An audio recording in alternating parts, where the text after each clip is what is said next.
So it looks like someone learned the hard way that having a career in home invasions isn't exactly the safest career to get into. Police say it was the homeowner who shot and killed him. Yeah, Dee Dee, police say that no charges have been filed against the homeowner, but they are working with the King County Prosecuting Attorney's Office to determine an appropriate crime. We thought this was a really nice, safe area when we moved here. This typically quiet Lake Forest Park neighborhood was rattled by gunfire Wednesday afternoon around 1:30. Police say 37-year-old Cameron Nakata allegedly kicked in the door of a home in an attempted burglary. According to police, the homeowner then called 911, and when the suspect came at him, he shot him multiple times, killing him. At this point, the homeowner is not facing charges, but that could change. If you're still doing home invasions in 2023, you're an idiot.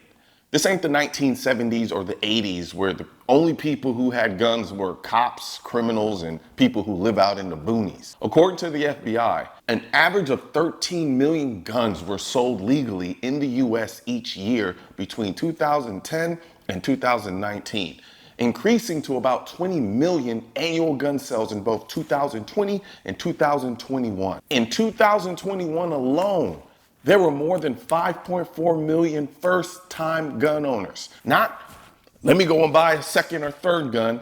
No, first-time gun buyers. That is a lot of people. That should tell you something. People are starting to arm themselves even more than ever before. So the monopoly that criminals may have had in the past on firearm ownership is over. People are not playing anymore. There are a couple of things I do want to point out. First, this. We thought this was a really nice, safe area when we moved here. You see, it always confuses me when people say things like this because people don't realize criminals prey on people's false sense of security. People think because a neighborhood looks nice and it's quiet that it automatically makes it safe from criminals. It's because the neighborhood looks nice and it's quiet is why the criminals are coming to the neighborhood to break into the homes in the first place. Criminals don't home invade in rundown neighborhoods because there's not much to steal in a rundown neighborhood compared to in a nice neighborhood. So essentially living in a nice neighborhood makes you a target. And you've got to kind of accept that unless you just have the provisions and the ability to completely surround your neighborhood with gates and have 24-hour armed security guards protecting your neighborhood. Because otherwise, you just have a nice looking target.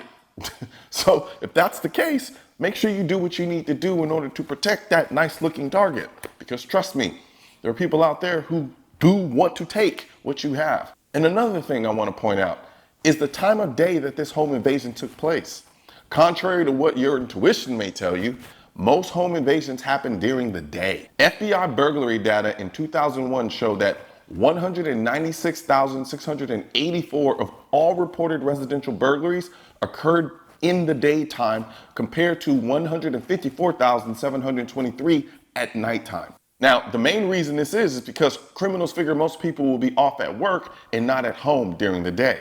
But between 2019 and 2021, the number of people primarily working from home tripled from 5.7%, roughly 9 million people, to 17.9%, 27.6 million people, according to new 2021 American Community Survey. So while you're sipping your coffee and taking Skype meetings in a suit jacket and wearing underwear, make sure you have your gun close. I also want to point out the fact that the homeowner called 911 before he shot the intruder. This should be an eye-opener for anyone thinking calling 911 is some magic potion. It's not. He called them, but they couldn't get there fast enough to do anything. So whether you like it or not, you are your own first responder, and you should take that very seriously. Calling 911 is essentially a reporting system to cover yourself legally, because as you can see in this case, they're still investigating. If this happened in Texas, there probably wouldn't be an investigation because we don't play with our castle doctrine in Texas. But not all states are built the same. So make sure you know the laws in your particular state so that you don't find yourself in a precarious legal situation. One of the best ways to stay on top of self-defense laws in your state is to become a member of USCCA.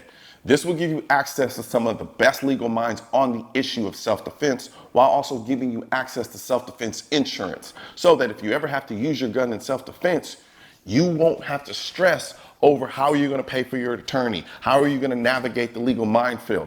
All of those things can be taken care of with a USCCA membership. And one of the reasons why I love USCCA and the reason why I work with USCCA is because of all the added value you get with the membership. You don't just get the self-defense insurance, you get access to an entire system of information and training that you otherwise wouldn't get. So if you want to learn more about USCCA, I'm going to put a link in the description section of this video. You know, we talk a lot about empowerment in this country, except for when it comes to the Second Amendment. However, I can't think of anything more empowering than having the most effective tool to protect you and your family. So help me spread this message by liking and sharing this video with everyone you know. And don't forget to subscribe and leave a comment, because the Second Amendment, when it said militia, it wasn't talking about the government. It was talking about you. Also, if you want to know where to find the I'm the Militia shirt and merchandise, click the I'm the Militia link in the description section of this video. And don't forget to subscribe to the channel, and most importantly, make sure you hit that bell symbol.